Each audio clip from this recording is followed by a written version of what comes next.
Welcome to presentation on Yes Bank after declaration of its result, third quarter result on 22nd January. तो start करते हैं standard disclaimer के साथ. Fact, figure and opinion in the presentation video are based on information available in different agencies and public domain and published in good faith. Viewer in their own interest may like to cross-check and verify information from concerned source before making any financial commitment. Stock market investment are subject to market risk. Consult your financial advisor before committing any money. तो 22 जनवरी को जो result declare किए हैं उसमें operational performance में काफ़ी सारा improvement देखने को मिला है, मगर यस बैंक की समस्याएं बहुत बड़ी थी. धीरे धीरे जो है वो उनको ओवरकम करने में टाइम लगेगा. तो हाइलाइट्स देखते हैं जो इनकी थर्ड क्वार्टर की हाईलाइट हैं. उसमें जो है नेट प्रॉफिट इन्होंने जो 151 करोड़ दिखाया है, जो पिछले साल ये इसी थर्ड क्वार्टर में 18,560 करोड़ था, लेकिन क्यू में 16.5% की जो है ग्रोथ दिखाया. लेकिन इसमें टैक्स का राइट बैक शामिल है और प्रोविजन ज़्यादा किया इसमें, मतलब straight way you cannot take it out face value. Net interest income जो है 29% जो बढ़ी है, ये एक अच्छा पॉजिटिव मान सकते हैं. और जो निम जो है 3.4%, जो 30 बीपीएस इंक्रीज हुआ है. इसमें कहना यह है कि बिकॉज ऑफ कोविड प्रोविजंस जो है इनका ये नेट इंटरेस्ट इनकम जो रिकॉग्नाइज कर लिया, वो जो है सस्टेनेबल 3% के आसपास रहेगा. उसके बाद नॉन इंटरेस्ट इनकम जो है वो 1197 करोड़, वो 70% करीब जो है ग्रोथ हुआ है. रिटेल फीस बढ़ गया. ऑपरेटिंग एक्सपेंसेस जो है उनमें 13% डिक्लाइन हुआ 1472 करोड़ पे. Cost to income ratio improve हुआ 43% पे है. Total step up in provisioning 2935 crore, मतलब प्रॉफिट दिखाया डिस्पाइट हायर प्रोविजन. पिछली बार जो क्वार्टर में प्रॉफिट दिखाया था उसमें क्या प्रोविजन घटा दिया था. अभी 765 करोड़ कोविड रिलेटेड प्रोविजनिंग किया और उसके बाद भी जो है ये 29 टोटल प्रोविजनिंग जो है 2935 करोड़ किया है. उसके बाद भी जो प्रॉफिट रिपोर्ट किया नेट लेवल पे.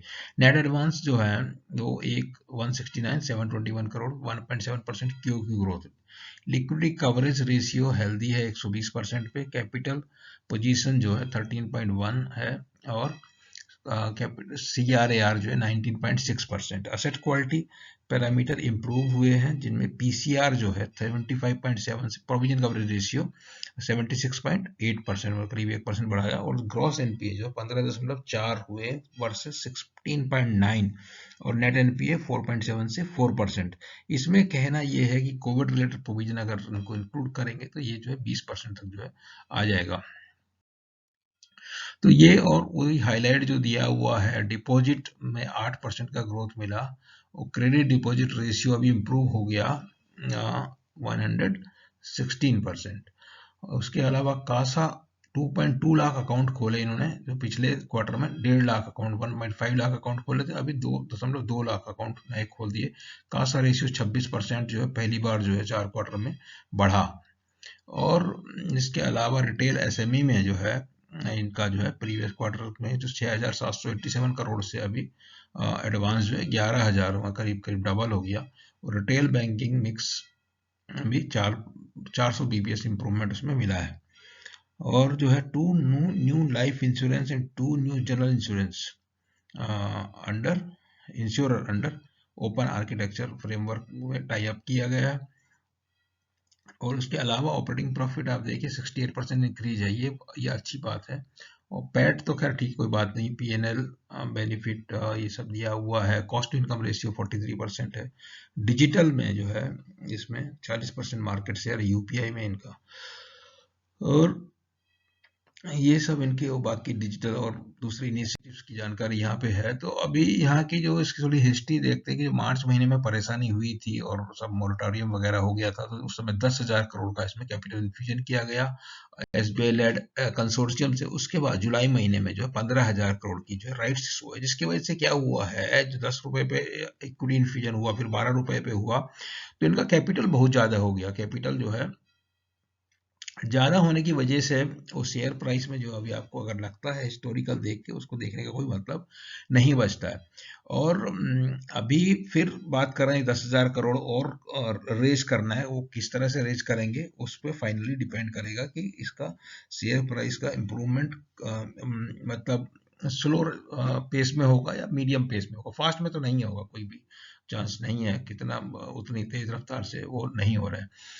तो ये जुलाई में इतना जो दिया था 12.50 ये जो था, उसके बाद अभी शेयर होल्डिंग भी कुछ ने जो पहले सितंबर क्वार्टर में कुछ इस तरह के शेयर इंस्टीट्यूशनल शेयर होल्डर थे जो अभी निकल गए हैं। शेयर होल्डिंग की चर्चा और बाद में और करेंगे, जिनमें दो खास जो निकलने वाले एसबीआई लाइफ और एसबीआई कैपिटल मार्केट, ये निकल गए इस क्वार्टर में, अच्छी प्राइस बढ़ा, वो लोग निकल के चले गए बाहर।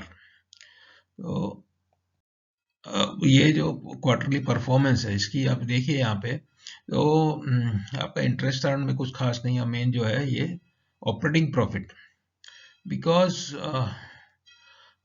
ये एक्सपेंस जो है कंट्रोल किया, और ये जो टोटल इनकम भी बढ़ा, ये जो अदर इनकम में एक्चुअली कुछ और दूसरा है जो नॉन रिकरिंग नेचर का है, तो वो मिला के ऑपरेटिंग प्रॉफिट ज़्यादा हुआ, तो प्रोविजन भी ज़्यादा किया है, और टैक्स का राइट बैक 64 करके 147 ये कंसोलिडेटेड जो है लेवल पे इन्होंने प्रॉफिट डिक्लेयर किया।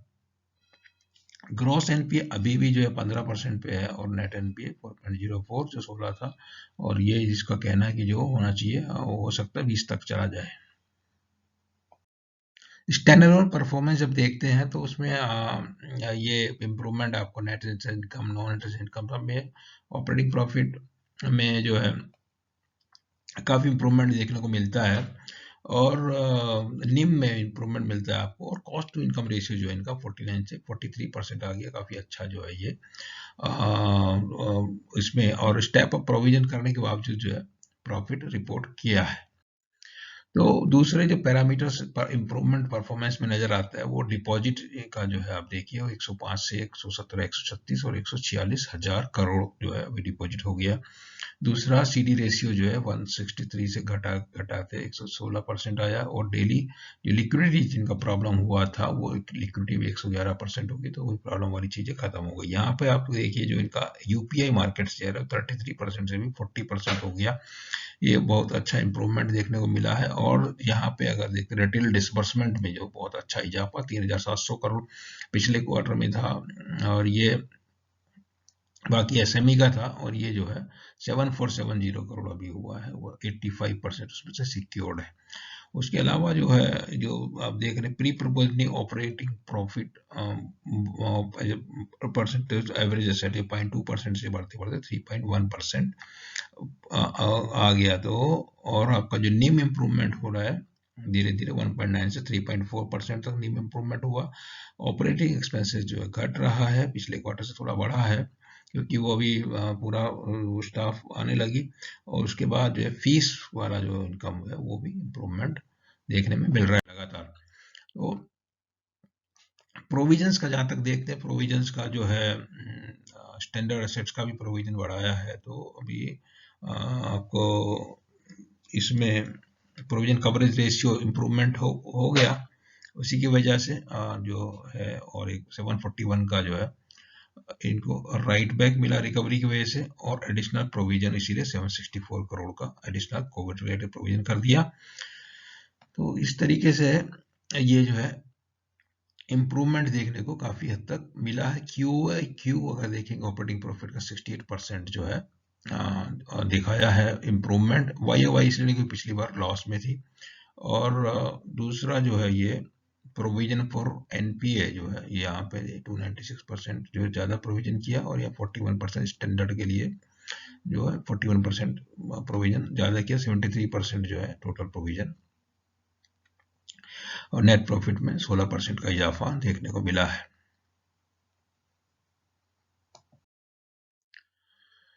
और यहाँ पे आप डिपॉजिट कासा रेशियो देखते हैं, तो कासा रेशियो जो है 32% था दिसंबर 19 में, वो 26 हो गया, 24 हो गया, अभी वापस आके 24 से बढ़ा, मतलब बढ़ना शुरू हुआ दोबारा से, तो 26%। और इसमें जो है दोनों में current account deposit, saving account deposit, दोनों में जो है आपको 12-13% की ग्रोथ मिली है।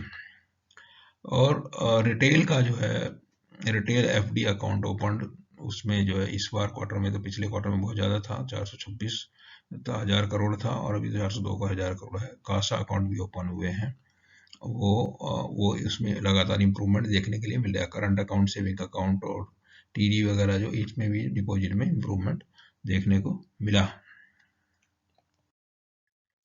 असेट क्वालिटी का देखते, ग्रॉस एनपीए में लगातार जो है आपको यहाँ पे 15.36, ये 17 तक चला गया था, ये अभी आया। नेट एनपीए में भी लगातार इंप्रूवमेंट देखने को मिला। प्रोविजन कवरेज रेशियो में भी जो है इंप्रूवमेंट देखने को मिला है रिजल्ट में।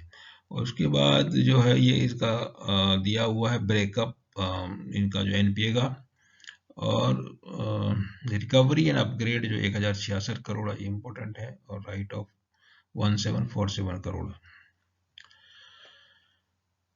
अगर टेक्निकल राइट ऑफ को निकाल दें तो प्रोविजन कवरेज रेशियो 81% आएगा, जो काफी सराहनीय कहा जाएगा।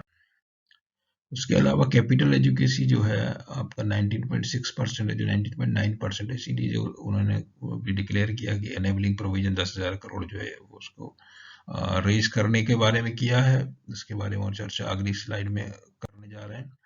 बाकी क्रेडिट रेटिंग में अपग्रेड मिला समय समय पे। जब मार्च में जब बुरा हाल हो गया, उसके बाद जो 23 जून को तक भी इकरा ने डाउनग्रेड किया, तो उसके बाद राइट इशू आई तो फिर मूडी ने अपग्रेड किया।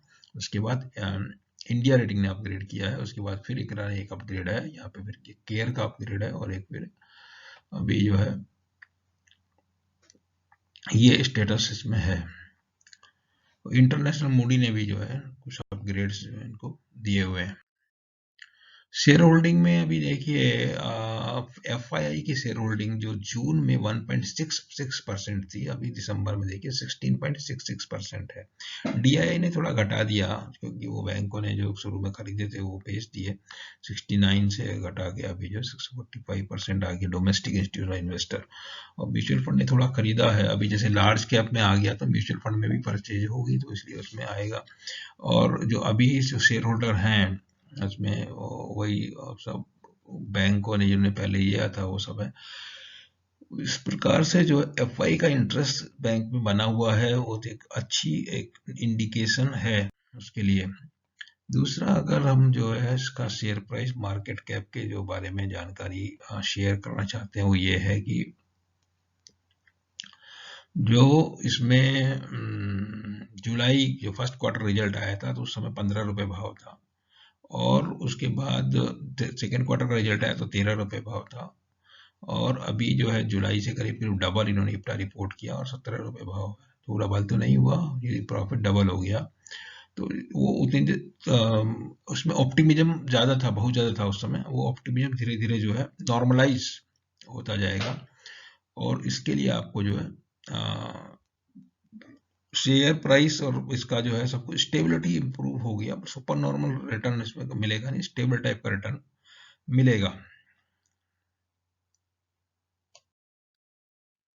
बिजनेस समरी में जो मैनेजमेंट ने कमेंट्री दिया है और लॉस से प्रॉफिट का दिया हुआ ये जानकारी है, और उसमें जो मुख्य जानकारी जो हमको समझ में आती है वो ये है कि जो 20% के करीब जो 15% दिखाया, 15.36%, और वो जो है एनपीए रिपोर्ट किया है वो एक्चुअली अगर जो सुप्रीम कोर्ट से जब रिलीज हो जाएगा तो 20% तक जाएगा। लेकिन कहना ये कि उसमें जो है स्टिकी नहीं है, वो जल्दी जल्दी से क्लियर हो जाएंगे। वो अभी ओवरऑल जो 15% के आसपास ही रहेगा। और उसमें क्योंकि लोन बुक श्रिंक हुई, उसके लिए वो जीएनपी हायर लगते हैं, उस लिहाज में जैसे जैसे बुक साइज इंक्रीज होगा तो वो जो जीएनपी का भी फिगर जो घटता चला जाएगा। अभी जो इसमें जो एक इशू है यही है कि 10,000 करोड़ जो रेज करने का एनेबलिंग प्रोविजन जो लिया हुआ है, तो किस तरीके से करेंगे। Right issue, QIP, right issue, GDR, ADR, FCCB और पर एफपीओ और कॉम्बिनेशन, किस तरह से कितना कैपिटल रेज किया जाएगा, उसके ऊपर फाइनली जो है इक्विटी डाइल्यूशन कितना होगा, कितना प्रॉफिटेबिलिटी इंप्रूव होगा, उस पर फाइनली वैल्यूएशन जो है डिपेंड करेगा। जैसे इक्विटी डाइल्यूशन होगा तो उसका जो शेयर प्राइस पे और वैल्यूएशन पे फर्क देखने में मिलेगा, और उसके फ्यूचर प्रोस्पेक्ट को भी वो इफेक्ट करेगा।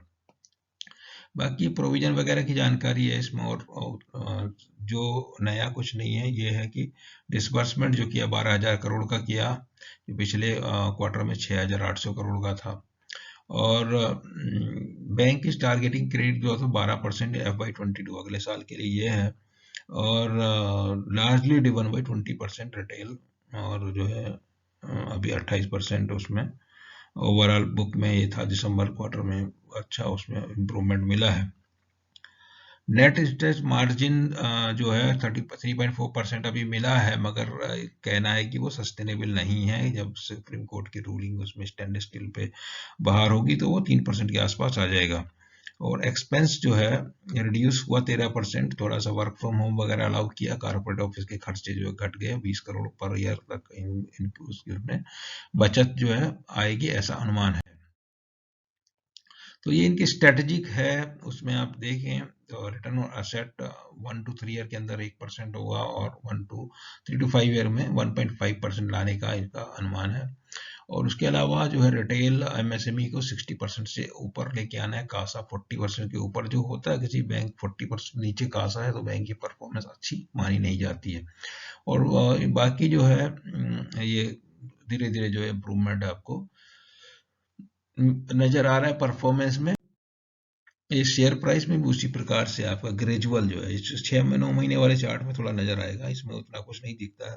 2 साल में तो पूरा ये पूरा घमासान जो पहले हुआ है वही है। तो अभी जुलाई अगस्त में जो वो FPO आने के बाद में एक बार बढ़ा था, फिर धीरे धीरे फिर ये इम्प्रूवमेंट मिला, अभी फिर कुछ ये कंसोलिडेशन होगा।